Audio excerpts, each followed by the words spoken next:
السلام عليكم ورحمة الله وبركاته. بسم الله الرحمن الرحيم. الحمد لله رب العالمين. الصلاة والسلام على رسول الله.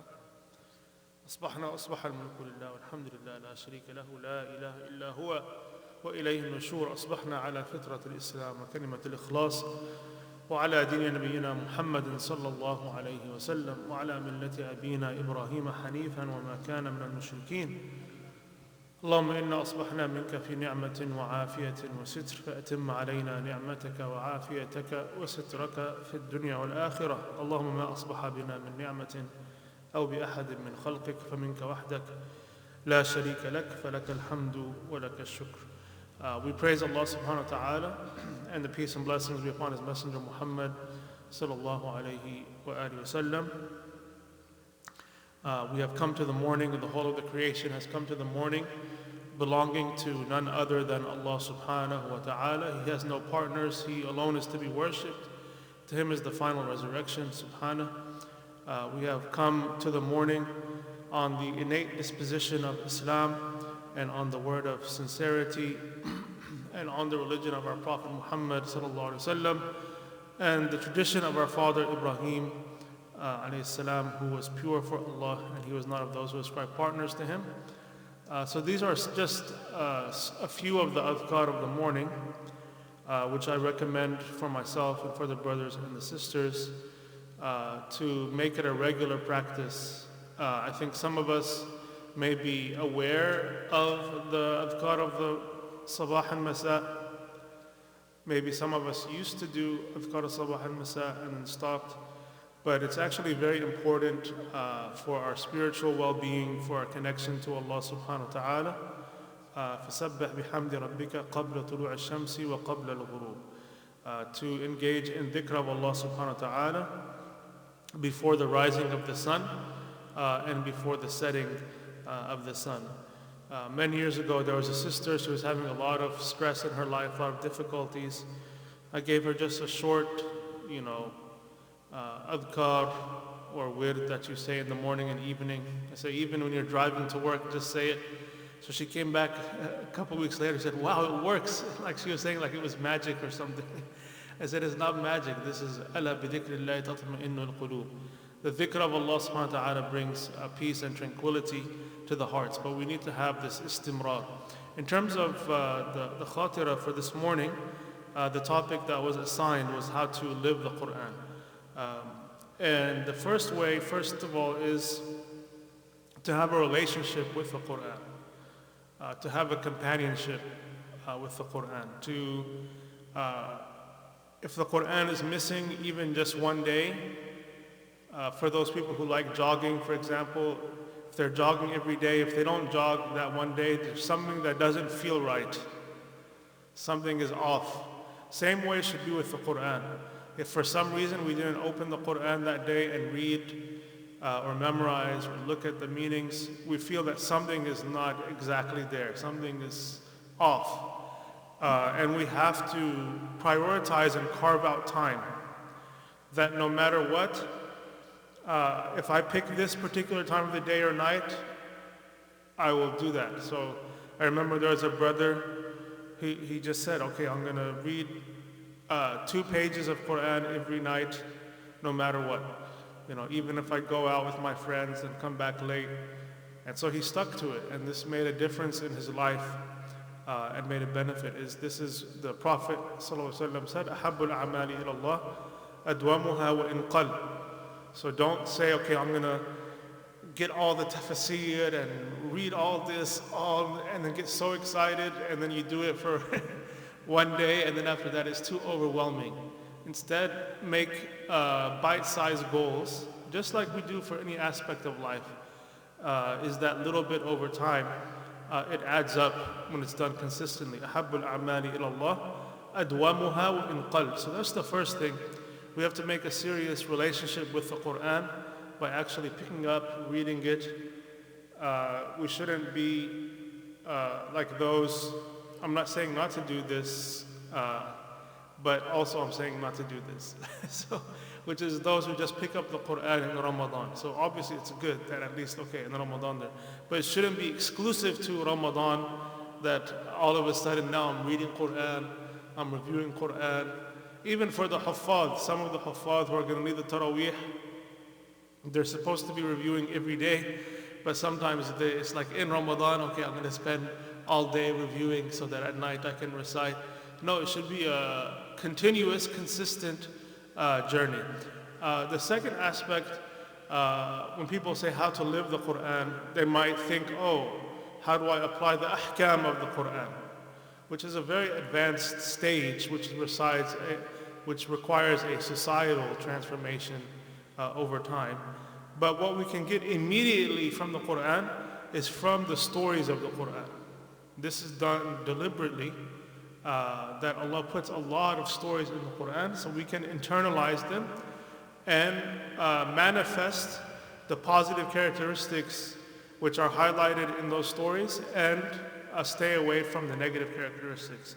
So, and Allah explicitly says this. He says, وَكُلًّا at the end of Surah Hud, وَكُلًّا نَقُصُّ عَلَيْكَ, or is it end of Surah Yunus, وَكُلًّا نَقُصُّ عَلَيْكَ مِنْ أَنْبَاءِ الرُّسُلِ مَا نُثَبِّتُ بِهِ فُؤَادَكَ وَجَاءَكَ فِي هَذِهِ الْحَقُّ وَمَوْعِظَةٌ وَذِكْرَى لِلْمُؤْمِنِينَ.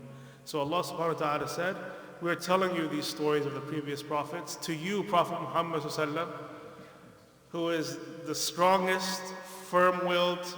There's ulul azm min al-rusul, Nuh alayhi salam, Ibrahim alayhi salam, Musa alayhi salam, Isa, Prophet Muhammad. The strongest one of all of them is Prophet Muhammad sallallahu alaihi wasallam. But still Allah is giving him thabat through stories. So, and when you go into a story, and again, you begin to identify with the positive characters and you begin to shun the negative characters, that has an impact. And stories are not just for children. I mean, it's important for children because it develops in them a value system through stories of what's right, what's wrong, what's praiseworthy behavior, what's blameworthy behavior. But even as adults, we need to identify with the stories. And so the stories of the Quran, we need to access them, read them, study them, and just by doing that, we will want to be like them. And again, the negative examples, so when we see Fir'aun, then obviously, when he says, أَنَا رَبُّكُمُ الْأَعْلَى, this is something which should cause us to have a visceral reaction, like how can a person ever say that?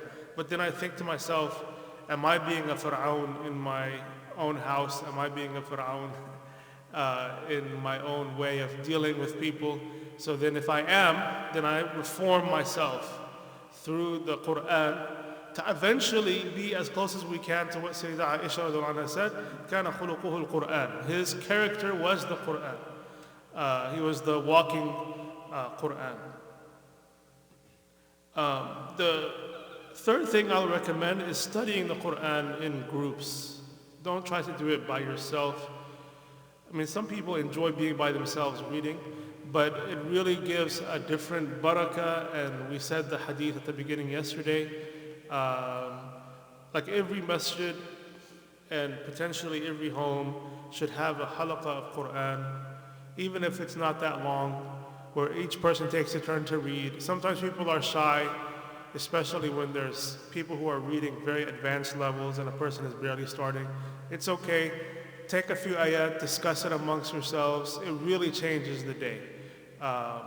And again, it's felt mostly in Ramadan because that's usually when those kind of activities take place, but it should be throughout the year to study the Quran with others. In terms of like reading tafsir, it's good, but I would also be careful because the mufassirin, what they do sometimes, they just put everything about that particular verse and they don't sort it out for the person, like what is the correct interpretation. Sometimes there's multiple correct interpretations, but sometimes there is one correct, but then they just list everything. And then also the problem of the Isra'iliyat, where they take the stories from the Bible, the details that is, and they mix it in. So we have to be clear, tafsir is not Quran. Tafsir is not infallible, it's not the perfect word of Allah.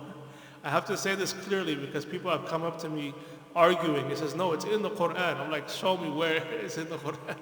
And then they pull out something in the tafsir. I'm saying, that's in the tafsir, not in the Quran. And there's multiple tafsir, and there's all kinds of things. And you know, someone even almost became an atheist because someone proved to him that Alexander the Great was not Dhul Qarnayn, but in some tafsir they said Dhul Qarnayn is Alexander the Great. He said, since Alexander the Great is not Dhul Qarnayn, so therefore the Quran is wrong. I said, the Quran never said Dhul Qarnayn is Alexander the Great. So this is the problem. Even, it's changed now, but some of the translations, they used to put in parentheses like long sentences. And for like a new Muslim or a person who doesn't know Arabic, they begin to think what's in the parentheses is also in the Quran. It's like, oh, it's in the Quran, it's in the Quran. I said, show me. Then he showed me something in the parentheses of the translation. I'm like, no, this is the interpreter. The translator is being an interpreter, and he's putting it there. And there's other possibilities. So I'm not saying don't read tafsir, but read them with a grain of salt. If you have a person of knowledge, read them along with a person of knowledge, and benefit for them in that way. So those are the three main ways. Make the relationship with the Quran, benefit from the stories of the Quran, and study the Quran deeply together in the halaqat as well. And like I said, we need to have this lifelong relationship with the book of Allah subhanahu wa ta'ala. يَا أَيُّهَا النَّاسُ قَدْ جَاءَتْكُمْ مَوْعِظَةٌ مِّن رَبِّكُمْ وَشِفَاءٌ لِمَا فِي الصُّدُورِ وَهُدًى وَرَحْمَةٌ لِلْمُؤْمِنِينَ قُلْ بِفَضْلِ اللَّهِ وَبِرَحْمَتِهِ فَبِذَلِكَ فَلْيَفْرَحُوا هُوَ خَيْرٌ مِّمَّا يَجْمَعُونَ. So this is the biggest fadl of Allah, is the Quran itself. So he said, has come to you maw'idah, a reminder from your Lord, and also there's shifa in the Quran, which maybe is a different topic, about you can do ruqya for yourself. You don't always have to, some people say, oh, can I go to this person? The Prophet ﷺ used to read Quran for himself, even though it was recited to him. So whether Ayat al-Kursi, whether the Qul Huwallahu Ahad, Qul A'udhu bi-Falaq, Qul A'udhu bin-Nas, it makes a big difference that you recite the Quran as shifa lima fi sudur, wa hudan, it's guidance, wa rahmatun, it's a source of mercy for the believers. So we ask Allah subhanahu wa ta'ala to bless the brothers and sisters and youth in this community. Inshallah, tonight, I believe it's 6 or 6:30, you can check the schedule. There'll be the youth session. 5. Jazakallah khair. So at 5 o'clock here. So what time is Maghrib, the adhan? Okay, so maybe make an intention to come and pray Maghrib, and then it'll be for youth. I mean, it's okay if adults are there, but the focus needs to be on the youth. So we want them to be the majority, and we want them to feel comfortable participating and opening up. So if you want to just pray and drop them off and come back later. So in terms of youth, you know, what is the age? I think 13 to 23, 24-ish. So we'll see what kind of audience and attendance we get, inshallah ta'ala. Then after that, we have the program for the reverts later in the evening as well, inshallah. جزاكم الله خيرا. سبحانك اللهم وبحمدك نشهد أن نستغفرك ونتوب إليك.